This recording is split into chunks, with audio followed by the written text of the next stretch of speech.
आज हम बात करेंगे एक ऐसे कानूनी विवाद की जो हजारों कानून स्नातकों और न्यायिक सेवा की तैयारी कर रहे अभ्यर्थियों के भविष्य से जुड़ा हुआ है। मामला महाराष्ट्र न्यायिक सेवा भर्ती से संबंधित है, जिसमें माननीय बॉम्बे हाईकोर्ट ने महाराष्ट्र सरकार और महाराष्ट्र लोक सेवा आयोग यानी एमपीएससी को नोटिस जारी किया है। आइए जानते हैं पूरा मामला क्या है और यह विवाद क्यों महत्वपूर्ण बन गया है। दोस्तों, एमपीएससी ने 30 अप्रैल 2026 को विज्ञापन जारी करके सिविल जज जूनियर डिवीजन और जुडिशियल मजिस्ट्रेट फर्स्ट क्लास के 286 पदों पर भर्ती की घोषणा की। इस विज्ञापन में एक महत्वपूर्ण शर्त रखी गई कि उम्मीदवार के पास बार में कम से कम 3 वर्ष की वकालत का अनुभव होना चाहिए। यानी केवल एलएलबी की डिग्री होना ही पर्याप्त नहीं होगा, बल्कि उम्मीदवार को 3 वर्ष तक अधिवक्ता के रूप में प्रैक्टिस भी करनी होगी। यहीं से विवाद शुरू हुआ और 2 कानून स्नातकों और प्रैक्टिस कर रहे अधिवक्ताओं ने बॉम्बे हाईकोर्ट में रिट याचिका दाखिल कर इस विज्ञापन को चुनौती दी। उनका कहना था कि एमपीएससी ने ऑनरेबल सुप्रीम कोर्ट के आदेश का गलत अर्थ निकालते हुए 3 वर्ष की प्रैक्टिस की शर्त को पिछली तारीख से लागू कर दिया है।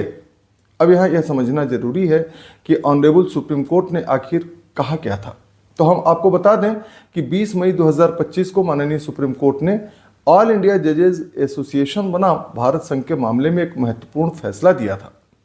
इस फैसले में न्यायिक सेवा में सीधे भर्ती के लिए अब न्यूनतम 3 वर्ष की वकालत के अनुभव की शर्त को पुनः लागू कर दिया गया है।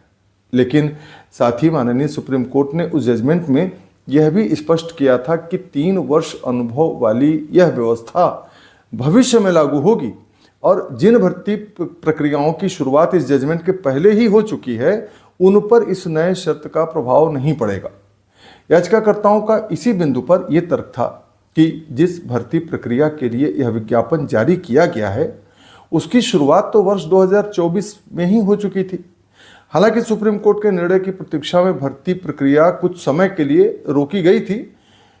तो ऐसी स्थिति में यदि भर्ती प्रक्रिया पहले से चल रही थी, तो उस पर बाद में लागू की गई नई योग्यता शर्त को लागू करना कानूनन उचित नहीं माना जा सकता। याचिकाकर्ता ने यह भी कहा कि सुप्रीम कोर्ट ने अपने फैसले में एक प्रकार का सुरक्षा प्रावधान अर्थात प्रोटेक्टिव एक्सेप्शन दिया था, ताकि पहले से चल रही चयन प्रक्रियाएं प्रभावित न हों। इसलिए याचिकाकर्ताओं का आरोप था कि महाराष्ट्र लोक सेवा आयोग ने इस सुरक्षा प्रावधान की अनदेखी करते हुए 3 वर्ष की प्रैक्टिस की शर्त को भूतलक्षी प्रभाव यानी रेट्रोस्पेक्टिव इफेक्ट से लागू कर दिया है। इस मामले की